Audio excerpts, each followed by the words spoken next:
So I'm going to talk about very simple stuff, childish stuff, really. So since this question came up, I think one should start with that about this terminology, right?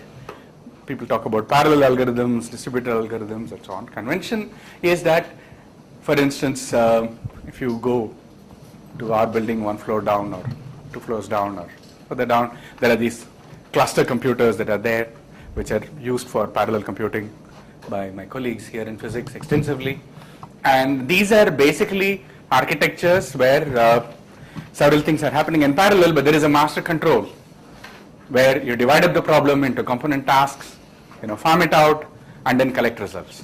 So you can think of it as a chef who has many assistants. You say, you cut onions, you do this, several are doing in parallel, and then you periodically synchronize, collect things together.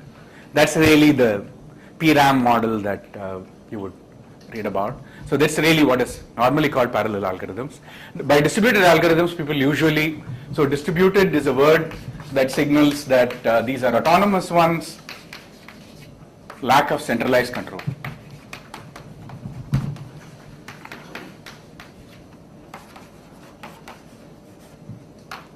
Now, and as I said, concurrent is a terminology that Dijkstra suggested in the late 60s and early 70s as a way of abstracting out of both notions like parallel ones or distributed ones. Things happen concurrently with centralized control or not. So this is but all these things are changing very fast and very rapidly now. So I would say, one should not take any of this as hard and fast definitions and rules. Because, we talked about this multi-core architectures. Multi-core architectures typically, many of the things being talked about today are many different processors with one common memory. That is the picture that Kamal drew. But even as we speak, there are many architectures where each core comes with its own memory as well, right? And then there are memories that communicate. So, and then that will be closer to a distributed model. So I think one should not get too much into these things for now, because all I can say is that this thing is changing rapidly. The essence of this is things happening in parallel and communicating with each other, right? Only thing is about when you want to think about it from the perspective of algorithms. So Kamal was mostly talking about it from the perspective of programs, from programming language perspective. So you have some programming language. How do you drive all this?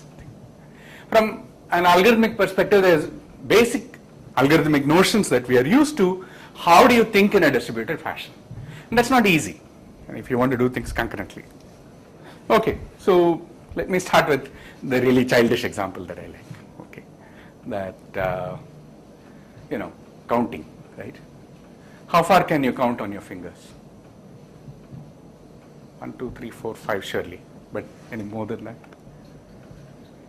Can you? Oh, 5 you can count, no? But beyond that, I know people who do like this and so on. No? So, yeah. How far can you count? Only 5? 20? Like this, right? Yeah. But how far can you go? You tell me. Up to? 20? How will you do 20? Show me. 3. Yeah, start. What is 0? 0. Well, okay. 0 is not there. Right. Start with 1. Yeah. 1, 2, 3. Where is 4?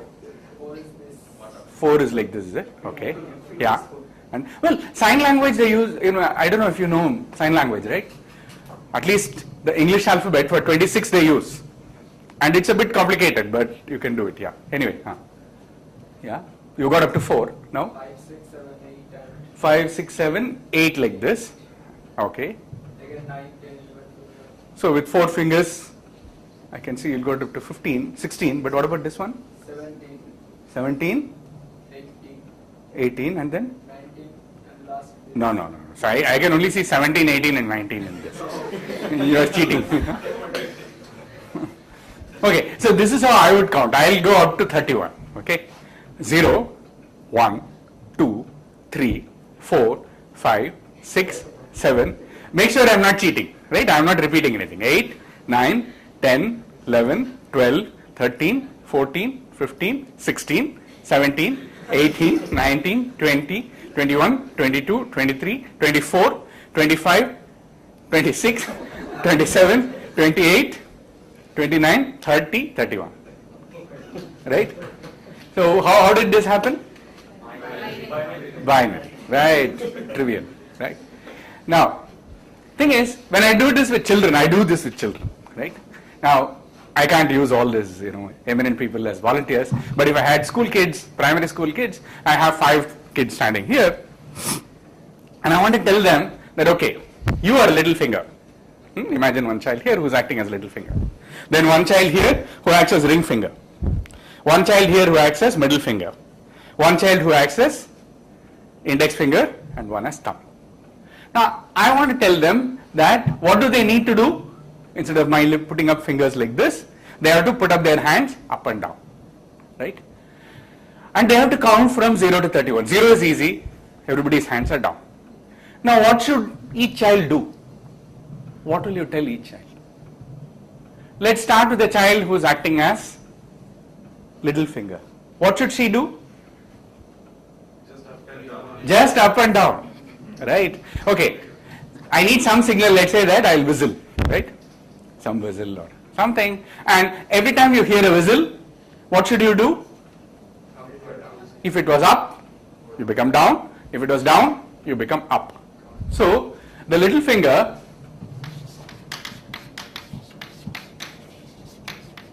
toggle on every tick, on every whistle.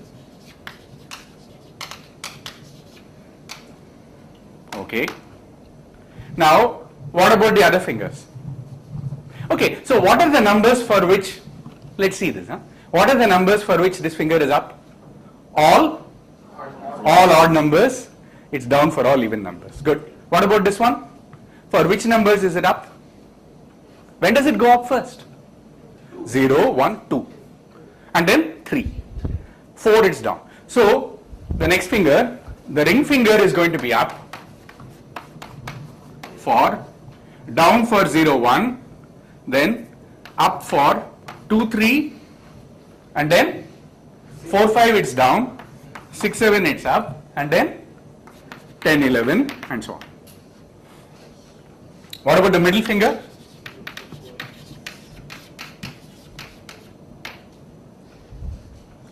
When does it come up? 0, 1, 2, 3, 4. This is when it comes up. So middle finger will be up for 4, 5, 6, 7, and then down for 8, 9, 10, 11. Will come up again at 12. 8 plus 4 is 12, right? So 13, 14, 15, and so on. So this will be 2 down, 2 up, right? First 2 whistles you keep it down, and then you put it up, remain up for 2 whistles, down for 2 whistles, and so on. So this one is, middle finger is 4 down, 4 up. Now we get to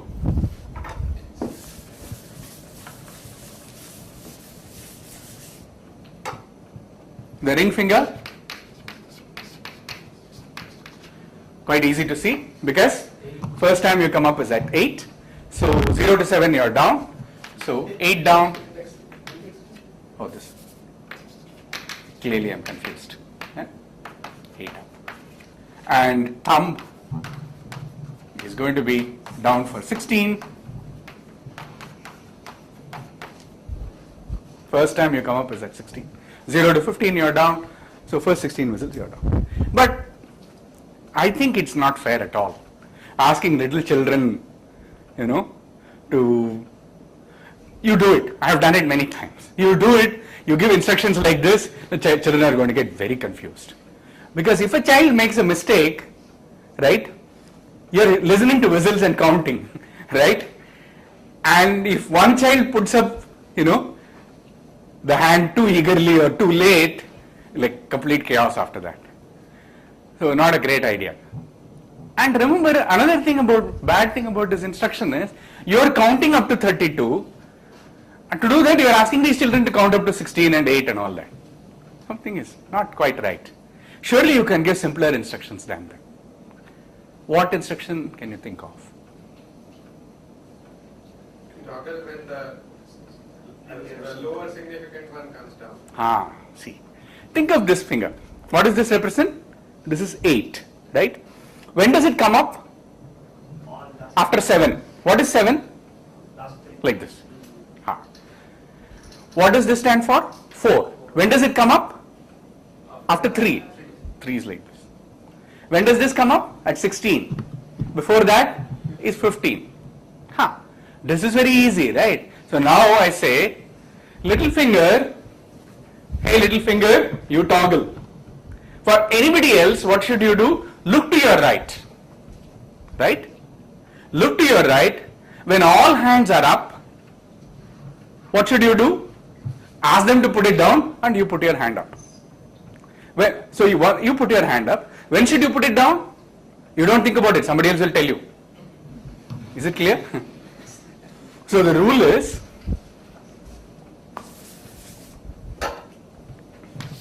so little finger,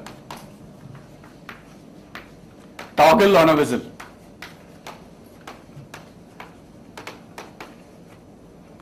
Everyone else, look right. When all hands are up,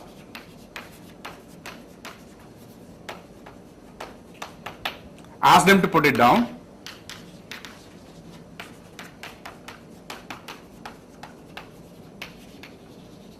And put your hand up.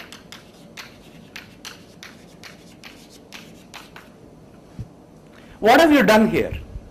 Is it clear that this works? Right? So each person just this thing, and you keep your hand up until somebody to your left is going to tell you to put it down.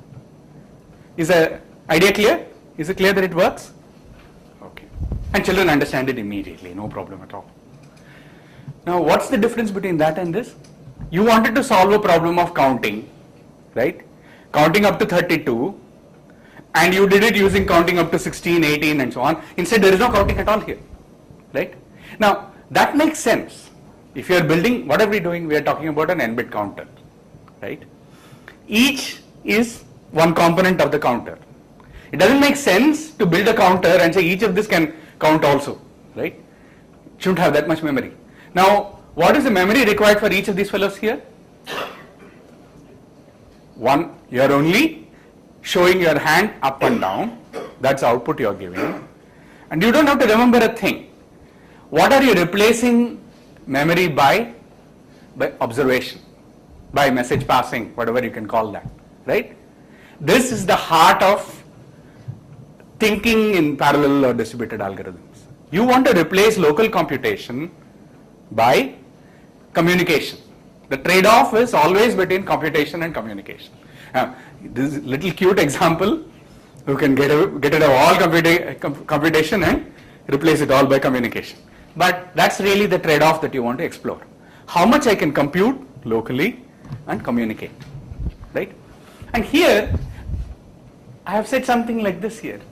When all hands are up, that means I am assuming some connectivity. What is that? I am assuming that, well, hands are connected. Children are connected because they are seeing each other. But if you were to think in terms of processes and processors, what you are saying is that the little finger need not see anything.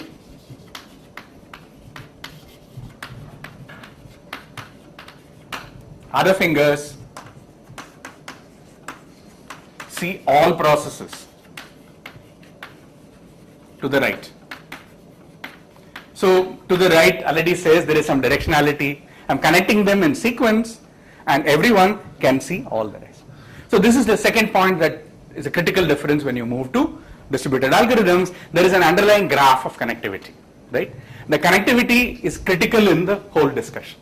So in general, when you say a distributed system, you are talking about processes connected in some particular fashion. There is some underlying graph. And that's a very critical thing in this whole business. I think I was mentioning it in my lectures and games and distributed systems and so on, that this is one critical departure that we forget. What is a normal computational model of an algorithm? An input is presented to you, right? How is the input presented to you? Maybe as a sequence. You take each component, finding the maximum of n numbers What do? Well, you assume that it's presented to you as an array, right?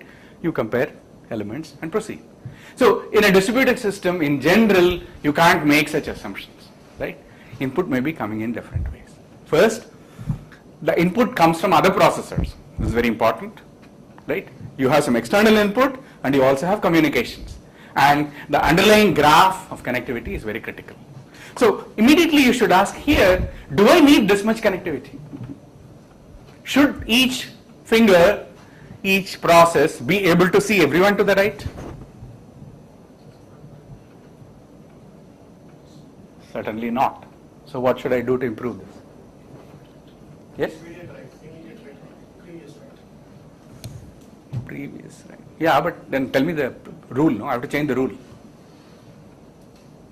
Well, look at our friend here, 8, right? When does 8 go up? Look, so in terms of only what is happening to the middle finger, what should I do? When I am down and I have to go up, okay, and then I said I asked to put up, not quite right.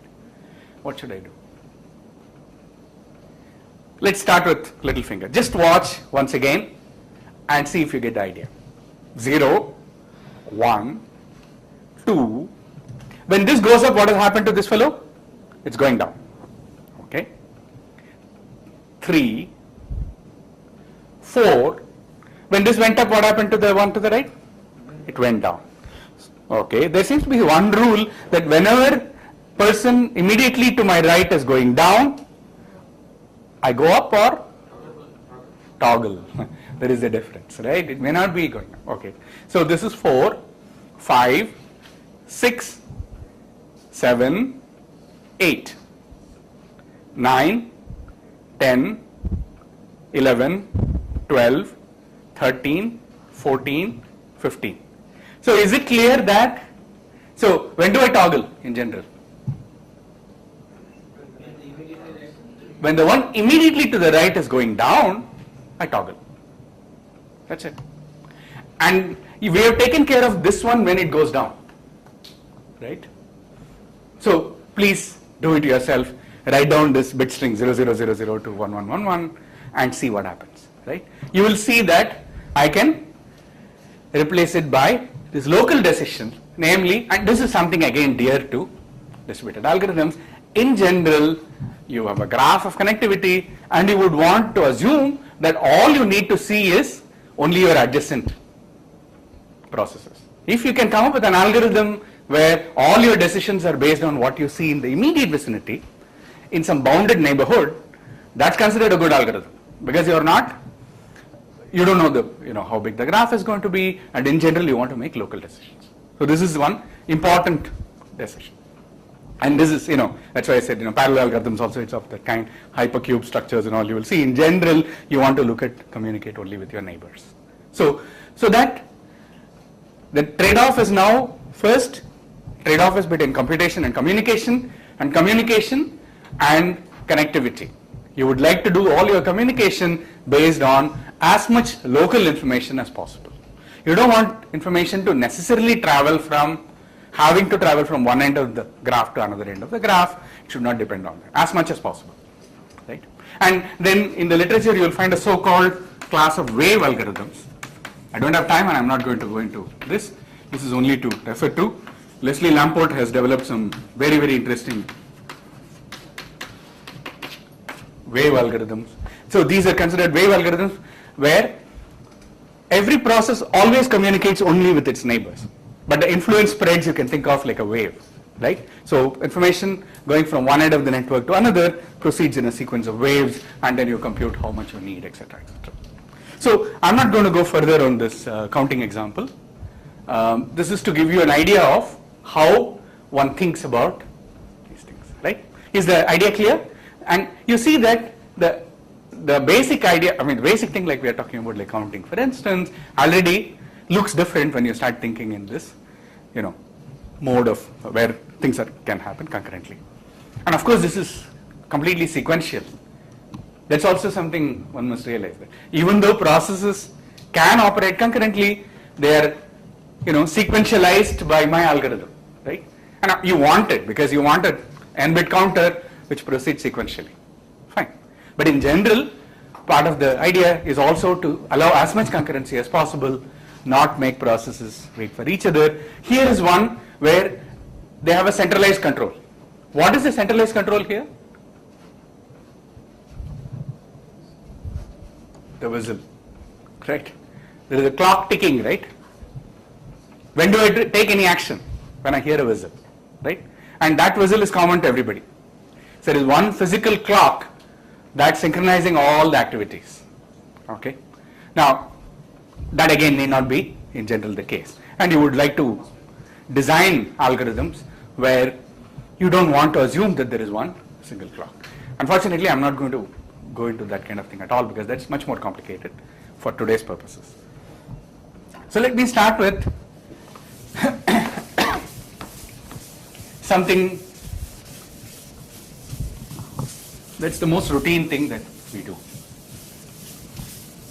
Without a common clock, this counting algorithm. Oh, by the way, that's an exercise. That's an exercise to think about for this particular one, right? Think of these children not as sitting in one room, but equipped with today's mobiles, right? So, I should act out in my room, but somehow together we should act out an n-bit counter, right? So, the only one who will operate autonomously is the one acting as little finger. But notice that what is the modification that we did that I have to see? I have to look at my right neighbor, right? And I have to see when her hand is going down, and then I toggle my state. This is what I said. That means what? I need to get a message from that person saying, hey, I have just put my hand down. And then I toggle, right? And when I'm toggling, if I'm putting my hand up, I don't have to say anything. But when I'm toggling, if my hand is going down, what should I do? I should send a message to somebody who is my left neighbor. So it doesn't matter where those persons are. As long as I know who is my right neighbor, who is my left neighbor, what is the URL or whatever, I can send a message. Right? That's all. So you can give a message passing implementation for this, eliminate the global clock. Is that clear? Suresh, does that answer the question? It doesn't. Okay. Yeah. No, because messages have to be sent. I mean, so for instance, when this day goes down, that day. No. So the protocol for each of the guys equipped with the mobile, you wait for a message, then only you act. Except for the endpoint, the one. No, the point is that suppose the little finger, ring finger, and middle finger go down. Yeah. Okay, then there are 3 messages that have to be passed. Yeah. And depending on when they are first, I mean, the index finger has to come up, but the little So- finger might also come up at the same time. Exactly. So this is the critical thing about, as far as the messages are concerned, what kind of behavior you are assuming, right? Oh, this is the kind of details that you have to get into, and now you can see how far Kamal stuff, comes, right? Thing is, when I'm saying a message is sent, if 2 messages are sent, they should be delivered in the order in which they were sent. That's important. And there must be some way of timestamping or some way of comparing different things that come. Then you can ask, hey, but isn't that a global clock again, right? Okay, so that is called the problem of clock synchronization. You can assume that they are all working on local clocks, but you have to synchronize clocks somehow. So many of the results that you can prove in the message passing model very often are up to clock synchronization. But let's assume that there is one IST or Greenwich time that you can use, and use that to disambiguate messages sent at different times. If you do that, actually you can get a fairly simple thing. But you can go further also, but that's much harder. Okay, but as I said, that's the kind of complication that I don't want to get into. This is to really give you a flavor of what I call the kind of thinking that goes into algorithms of this kind. That's all I'm trying to do. Okay, so what is the most basic problem that we begin our algorithms 101 with, right? What I always say, by now you know me, right? What is that? That, okay, that's some big name. As far as I am concerned, finding the maximum of n numbers, right? Come on. Finding the maximum of n numbers is what you begin algorithms with, right? You are given n numbers, and they're laid out to you. You take the first one, call it the maximum, and then on your mother's knee you learn that, you compare adjacent ones. By the time you have done n minus 1 comparisons, you get the maximum. And n minus 1 comparisons are necessary. That's a lower bound and upper bound, and then you say okay. And then we talk about sorting and all that after that, right? Because this is like first step. Question is, how do you do it in a distributed world? If there are n processes, each holding on to one number, how are you going to find the maximum? You meaning who? Who finds the maximum? There are n processes, right? Process 1 has a value x1, process 2 has x2, and so on. For, convenience, I'll assume that we are working with where all the numbers are distinct. Okay? Which is also a deadly assumption. How do you know they are distinct? But, okay, I know, right? Fine. But they're all there. Somehow you want to find the maximum. Again, since there is no you sitting out there, that means that all the processes have to find the maximum. Right? Isn't that a reasonable thing to say? Because you don't know who, right? You can say that whoever is the maximum should know that at the end of the algorithm, I am the maximum. That's a great thing to do, but what about the others who are all deluding themselves thinking that they are the maximum, right? Doesn't help. So, the only way to define the problem is to say that there are these n processes sitting there who have values x1, x2, xn, and they have to do some communication, and at the end of the algorithm, all the processes should have the value which is the maximum. How do you solve this problem? Once again, the underlying connectivity comes to play, right? Because you have to exchange messages, give information locally to others, so you have to find out something. So let me take again the simplest example. So once again, how do you do these things? The standard one that is assumed is assume that they are connected in a ring.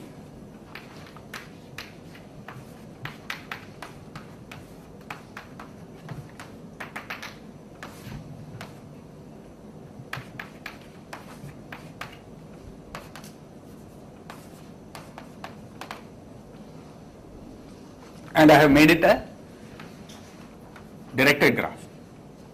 So there is a notion of who is my left neighbor and who is my right neighbor. If this is what is given, how will you solve the problem? What does process I do?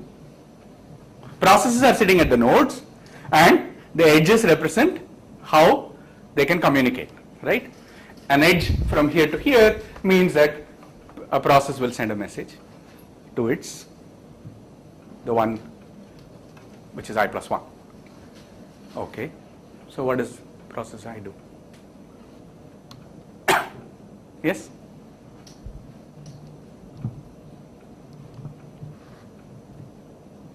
Suppose we start with x1. Yeah. x1 will send x2 its number. Yeah.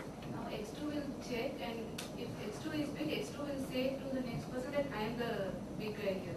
Right. In that way, so finally every processor will know who is the. Very good. Only thing is, the fact that you said we start with x1 will send to x2, how would x1 know that it's 1 to start? Already, does it mean that they all know who is the minimum? Right? X1 has the number, X1 has the name X1. But x1 knows its own name, but others also think I am the person to start, right? So it's not quite like that, right? So really the point is anybody can start. Because there is a symmetry in the problem, unless you break the symmetry in some fashion, you have to assume that really anybody can start. So process I, suppose it decides to start. What should it do? It has no basis for comparison with anybody else, right? It says, hey, I am the maximum, and sends it to I plus 1. Now, process I plus 1 gets a number from its left, right? Now, what can it do? Now it has two numbers. It can compare. It can compare the alleged maximum with whatever is locally there. If the alleged maximum happens to be smaller, what should it do? It should just drop it. Right? Eat that, swallow the message. Nothing to do. If the alleged maximum happened to be bigger than whatever I am, yes, then I am a decent person. I forward it to whom? The next one, I plus 2. Right? So in general, what does process I do? Process I, if it's just waking up from sleep, right, and decides to find the maximum, what it will do is to say, claim I am the maximum and send it to I plus 1. Right? Is it clear? On the other hand, if it gets a message from I minus 1, what should it do? Compare with my local value. If that my local value is indeed bigger, I just swallow the message. I do nothing, because presumably at some point, or you can say at this point itself, I wake up and say that I am the maximum and forward it. Right? Otherwise, whatever was the received one, I'll forward it. Is the idea clear? Should I write down all these things? No. I think, yeah. And if when this keeps happening, what will happen at some point? If I send messages to my right, if I ever get a message from my left having my own value, I know I am the maximum. Right? That means what it is actually, a value that has gone around the ring fully once should be the maximum. Uncontested hero. Right? So at that point I can declare myself to be the maximum. But then I have to tell everybody else. Right? At this point the maximum value should go once more around the ring. Is that clear? You can't eliminate that. You have to go around once more. Fine. So how many messages got sent in this? 2n?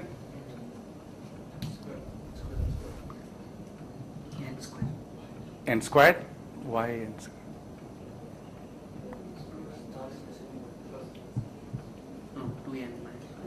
2n minus 1? That's even better. Huh? Well, that n is, we said once the maximum is found, it has to go around the ring one. So an extra n messages you do need. Right? Okay, so that n we keep separate. First, finding the maximum. Yeah? What is the worst case you can think of that you should think about, no? Right. We said, I arbitrarily said, nice clockwise pradakshina, right? And if the values happen to be, given to you anti-clockwise, you are, nicely ordered. Then what happens? Process I will send I messages. Is it clear? In the worst case, process I will send I messages. Worst case.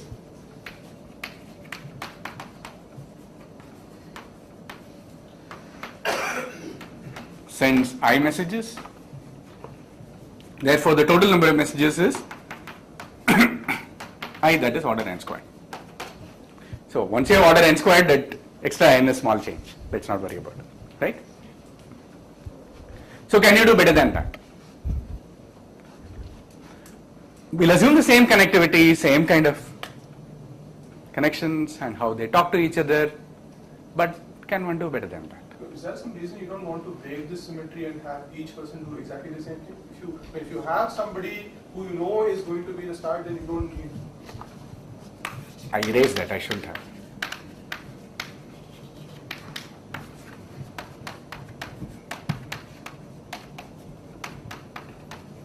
This is ground rules.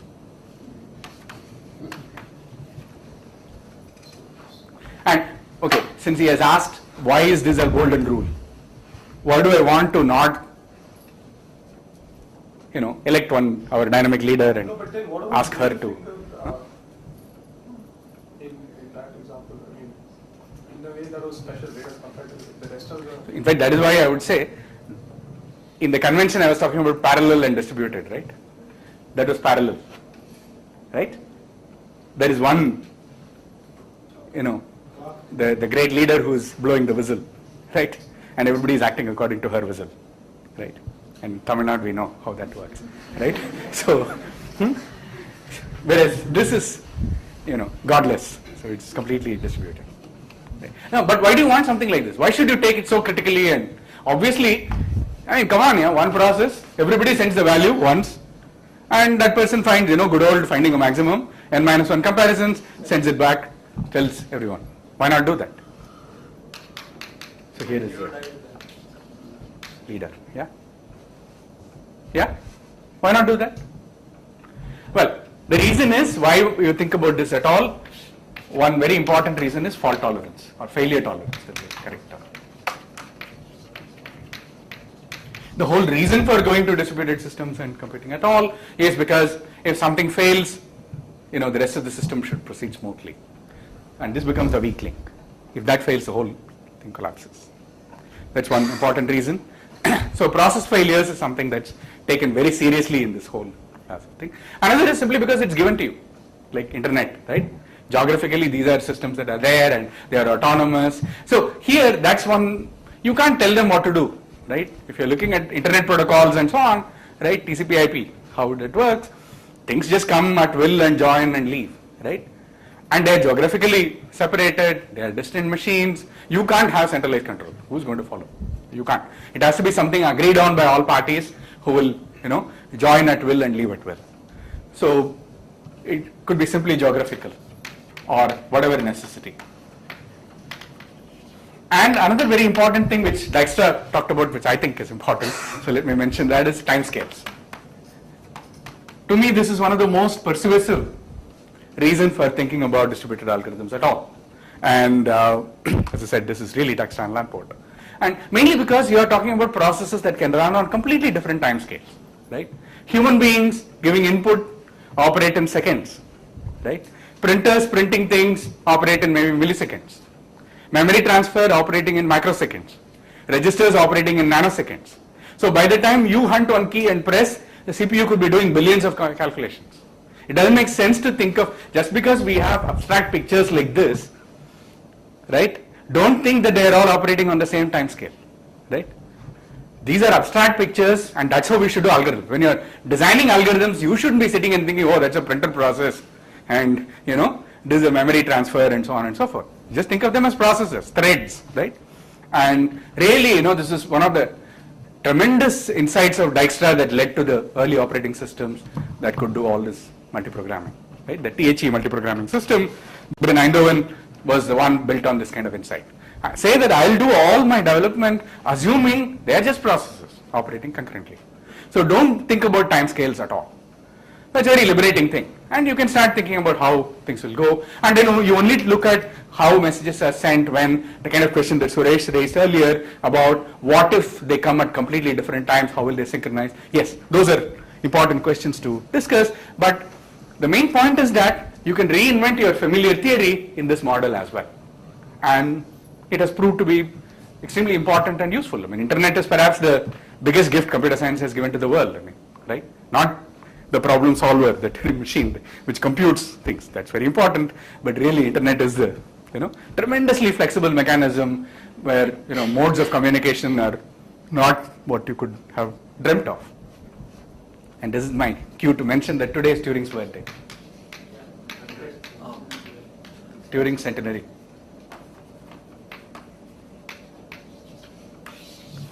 And last month in Cambridge there was a Turing centenary conference, and somebody was saying that if Turing would have been really proud of something that humanity got from computing, it would be the internet.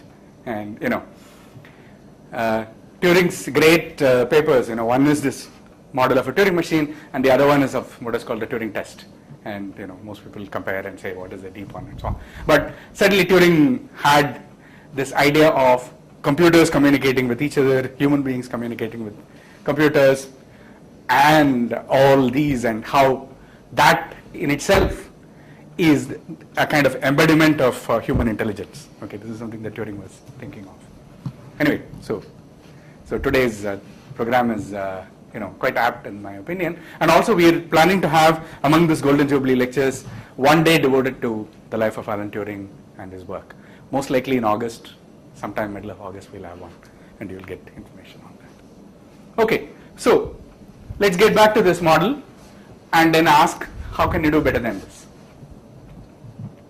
One thing is that what is clear is this is the problem, right?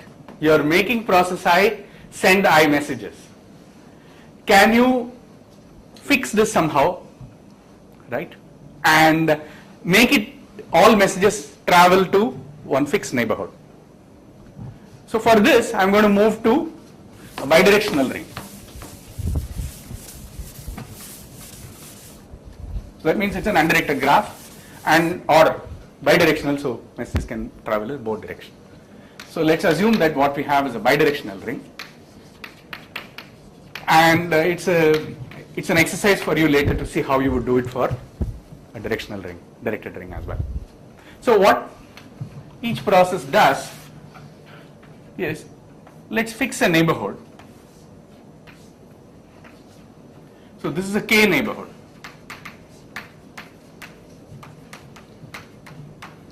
For each process. Okay, K on this side and K on this side. So K neighborhood has 2K plus 1 processors. Okay. And what does, and this is a very typical solution that's provided and almost like a paradigm way of thinking, right? When you have something you want to improve, what you do is fix in neighborhoods, and things always happen.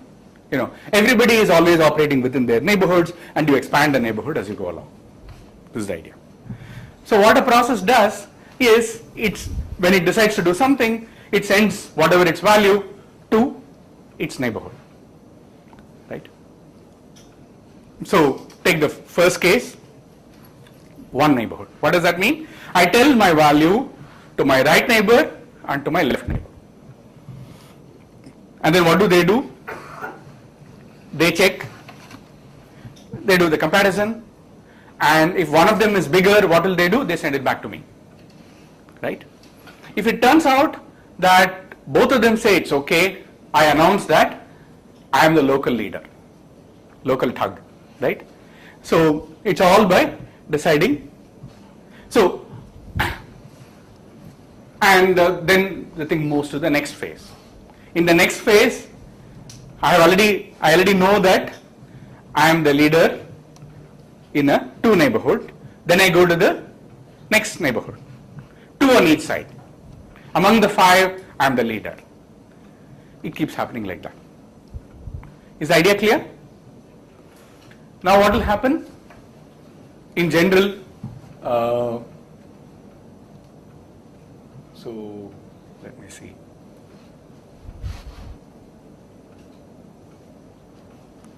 Actually, not 2K. I'll go for, yeah, okay. Let it be.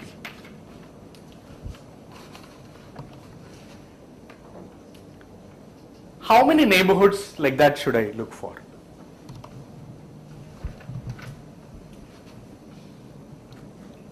What do you see what I'm trying to do? Powers of 2. Powers of 2. Powers of 2 is what I want to do, right?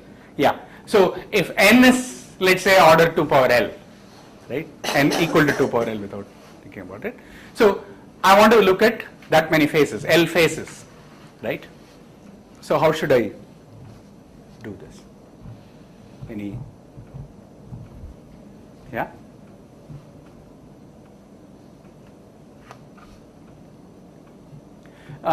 So 2K, if I have only K, what are the kind of values of K that I want to work with?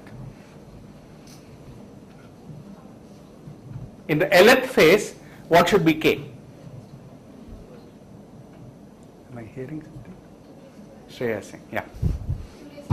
2 raised to the L. This is what I want. In the Lth phase, K equals 2 power L. This is all I need. Because then what will happen? I'll start with what is the first phase, right? 0th phase, if you like. 0th phase, I send it to both my neighbors, and at any point of time, I'm sending it to 2 power L processors on each side. Find the maximum. Whoever is the maximum will move to the L plus 1th phase, right? Whoever is the local leader will move to the L plus 1th phase. Log n. You keep doing this. How long do you have to do this? Log n. Log n, right? So how many phases?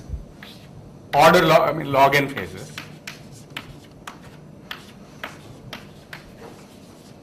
Okay. Now in each phase, how many messages are sent? To elect a local leader, maybe I don't need this anymore, I can use this. To elect a local leader,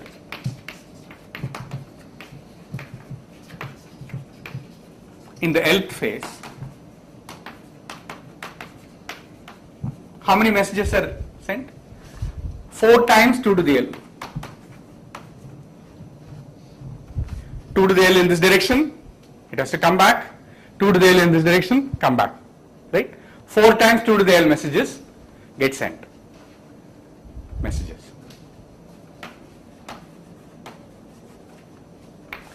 How many local leaders are there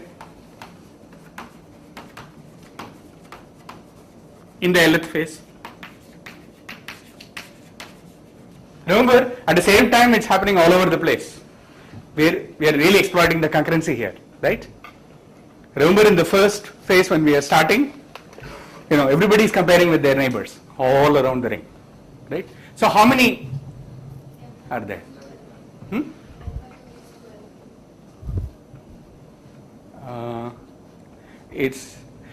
Think about it this way. Between 2 leaders, how many non-leaders must be there? Between any 2 leaders, right? Between any 2 leaders, between any 2 local leaders, 2 came. 2 to the, that's case L, Yeah. 2 to the L. So, yeah. Between any 2 local leaders, there must be 2 to the L minus 1 non-leaders. Surely. Right? Between any 2 leaders, there must be 2 to the L minus 1 non-leaders they must be separated that way. So total number of local leaders in the L phase will be n over 2 to the L minus 1. Oh no, 2 to the L minus 1, I'm sorry. Yeah.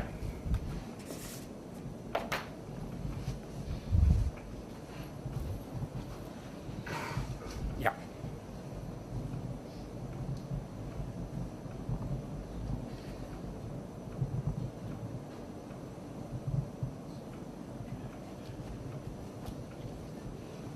Okay. So now you can see how many you need, right? We have already seen that each time you are sending 4 times 2 to the L messages, right? And so how many of them are sending messages? So you will get 4n. Well, there is a factor of 2, and so 8n, right? So the total number of messages that we are talking about is 8n log n. So it's order n log n. With order n log n messages, you can actually find the maximum, and then you need another n messages to announce the maximum to everybody. That's again small change that you can add. Now this is not the best you can do. I think some 1.27 n log n is, I think, the known upper bound. So some such thing. I don't know precisely. And I don't know what is the latest on this and so on. So this one is already about at least 8 years old or sometime around. Okay. Not much time, but let me try to say how you would do something. What about the lower bound? Right. Okay. So as I said, I have given this idea for a bidirectional ring. Think about how you will do it for when you can't communicate on both sides. You can still get an order n log n algorithm, and that's a nice exercise to think about. Okay. Now, how do you prove lower bounds on something like this? Right. I'd like to show that this is in fact, n log n is in fact a lower bound. So I want an omega n log n. I want to force this algorithm to send omega n log n messages. Any algorithm for doing this. Okay. So again, to give you a flavor of the argument, how does that go? What I do is basically any ring that you take. Okay, so I'll assume a ring that's so it's called non-uniform. It's a bidirectional ring.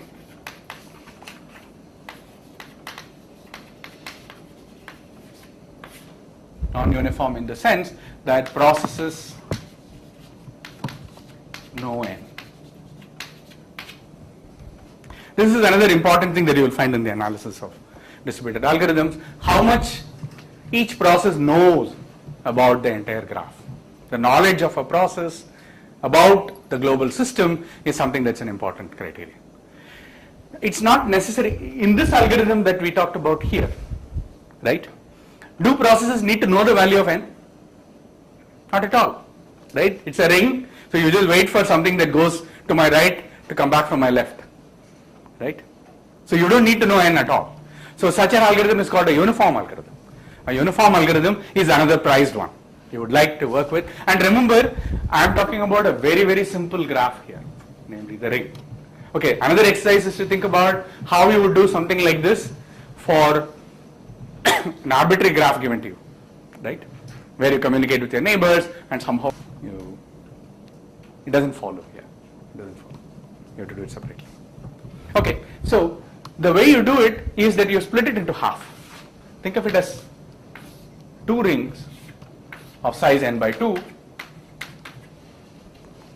And what you do is you say that, okay, if the number of messages is for a ring of size k is m of k, right? What you argue is that each of this then therefore you will be sending twice m of k messages, and then you must add at least k minus 1 by 2 messages. To communicate between these two, when you put it together, you argue that you must send some order k minus 1 2 by 2 messages. In which case, the recurrence is very straightforward. You will get n log n because m of 2 is greater than 1. Why is that? Suppose there is a ring of size 2. That means there are only 2 processors, right? Then each should know who is the maximum, right? So P1 must send a message to P2. P2 must send a message to P1. So you need 2 messages, right? M of 2 is at least 2, right? And that's basically the idea that you want to make use of. So M of 2 is this one, and what you are saying is that M of n is greater than or equal to twice n 2 plus n minus 1 by 2. And that gives you order n log n. So this is a critical argument. How will you argue that?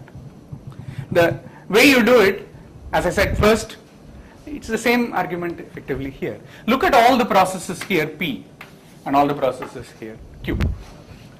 So everyone in P must know, supposing the leader is from Q, right? The maximum value is in Q, right?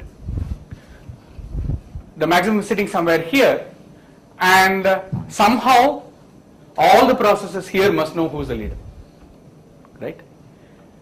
So if I take 2 rings of size n by 2 and connect them up to, so let's say that this is E1, this is an edge E1, and this is an edge E2. Now what we are doing is to break this and connect them up as some E1 prime and E2 prime here. This is what we are doing, right? What you want to argue is that messages, at least k by 2 messages must go from here to here, or k by 2 messages must come from here to here, right? The only problem is that if you predecide which edge, right, your adversary may force things to go on the other. So that's why you want to make sure that this is done a little carefully. Now that part is a little subtle, I can't do through hand waving. I mean, because with hand waving I can even argue what I just said anyway, which is actually wrong. So there is a formal analysis that is done, and here what you do is you take sequences of executions, and then you argue that I consider all executions that happen here using only this part. Let me call that some sequence alpha 1. Take some sequence here that of executions that messages that happen here, call it alpha 2. Already I am making sure that twice mk messages are here. Now consider any completed execution of the algorithm, because we don't know what the algorithm is, right? You're asking, take any algorithm, take any completed execution, say some alpha 3, and then you say that I should be able to go to a prefix of this execution where I'm not sending any messages at all, right? So that's some alpha 2, alpha 3, alpha prime that you come up with. Now you sit and argue what you're going to do, right? Look at all, you can say that now there is an extension of this where no messages sent on this at all, no messages sent on this at all. Start from there and now schedule the execution. Say that there is at least one execution where the processes here are contiguous, the processes here are contiguous, and let's say, without loss of generality, the leader is here. That means that inductively, whatever are we are talking about at the kth stage, that at least half of the messages must travel across one particular edge. There is an execution where I can schedule this. If that is so, in the worst case, that algorithm will take this many messages. This is the kind of thing. Normally, doing a lower bound proof of this is like one lecture. I mean, it will take, lot of little lemmas to be proved, and you can establish that lower bound of this kind can be done. Now, this was to show you that if you take something as simple as finding the maximum of n numbers, there is a distributed version of that, and a distributed version of that you can do very familiar analysis. You can do a trivial upper bound like order n squared, slightly more thought, an improved upper bound like order n log n, and a matching lower bound omega n log n. You can do all this. You can actually carry this kind of analysis forward. For instance, I give you the graph and I want to find a minimum weight spanning tree, right? How do you do it in this distributed world, right? You're given the graph, processes are sitting at nodes. Now, between themselves, they want to compute a minimum spanning tree.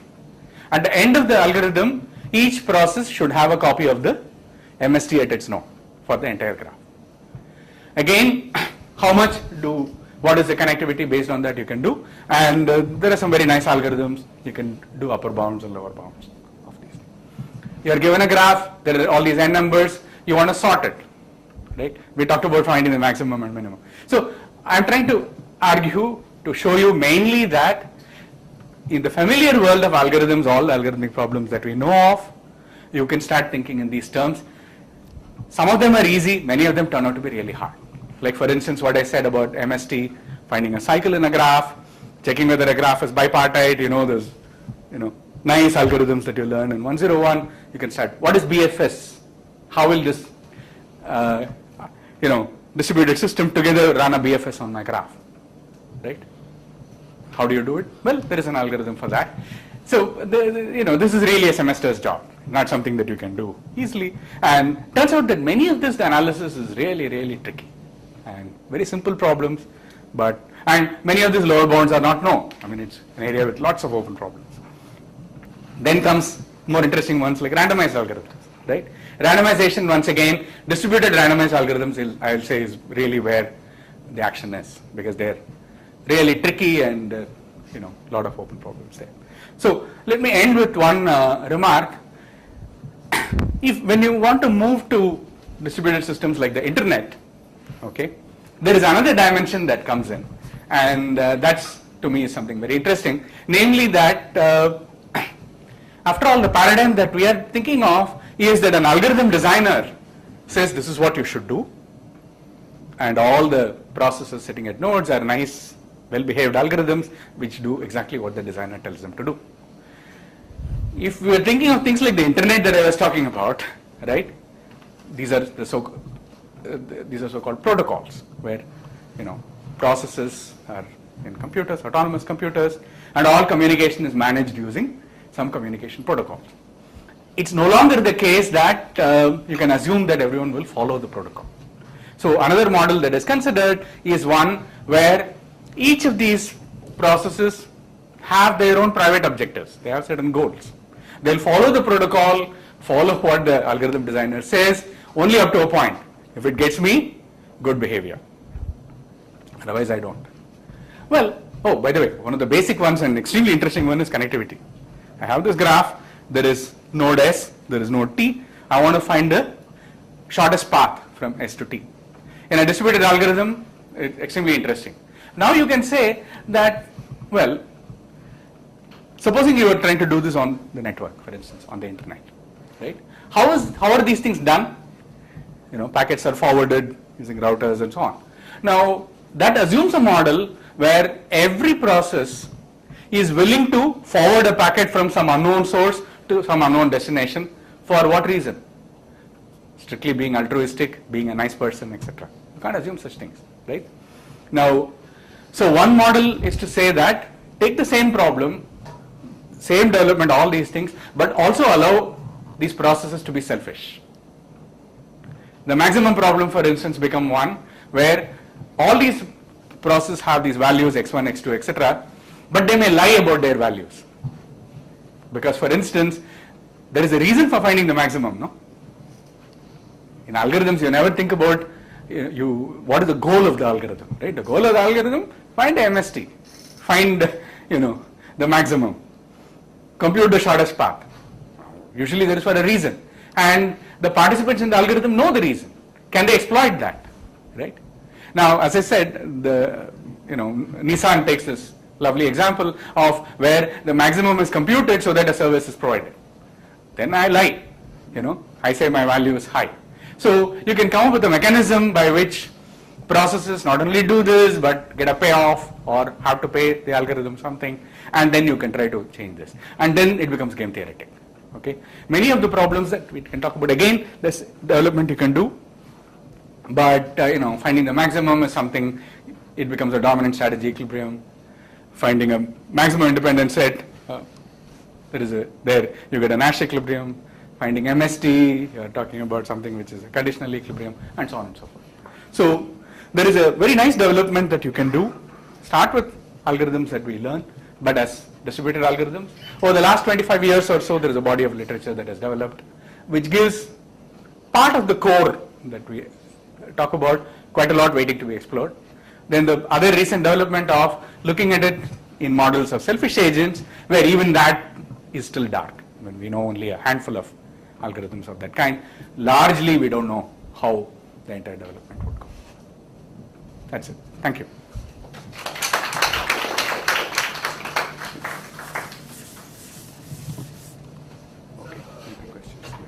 Why do we take a ring as a representative for solving all these problems? Okay, so it's a very good question. You have to assume some connectivity, right?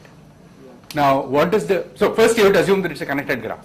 Most of these things, if the graph is not connected, you have a problem. So you have to assume it's a connected graph anyway. It's a bit like finding the MST, right? Minimum spanning tree of the graph. Or in many algorithms, distributed algorithms, somehow you want the information to reach everybody in the network, right? So it's not that you assume that there is a physical connectivity, which is a ring, right? The physical connectivity will be a graph. What you will do is to come up with some ring connecting all the processes. It's a kind of a logical connectivity that you come up with and use that to solve the problem. Because you know that many things can be solved that way. So ring is one, when you can do it, is what. In fact, quite a bit of database transactions which involve many processes. And by the way, this ring will not be for the entire graph anyway. It will be for some subset of nodes which have to compute something together. First, you compute a ring on them and use that to solve problems.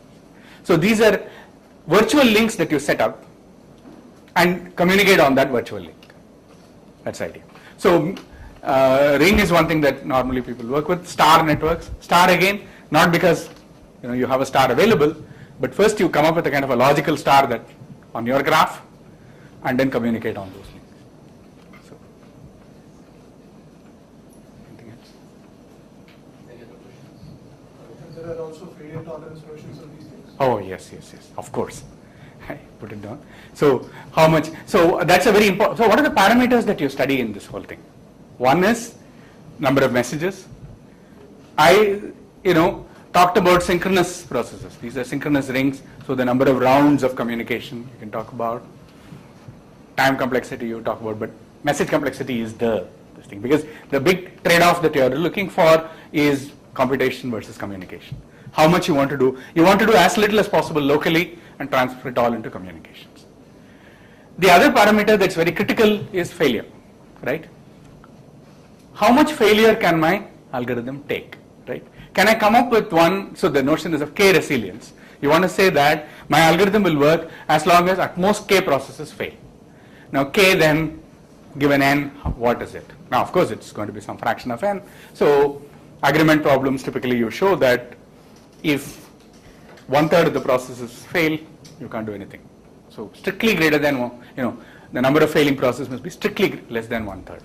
And then you can show that tolerant algorithms exist. Then, so that's one parameter. Another is if you have reliable digital signatures, processes, IDs cannot be forged. See, the moment you can start thinking of failed processes or malicious processes, you can think of lying as well. So use that, how much is available. So different kind of resources that are looked at for this. Yeah. But failure is one. So both node failures and edge failures, both are critical.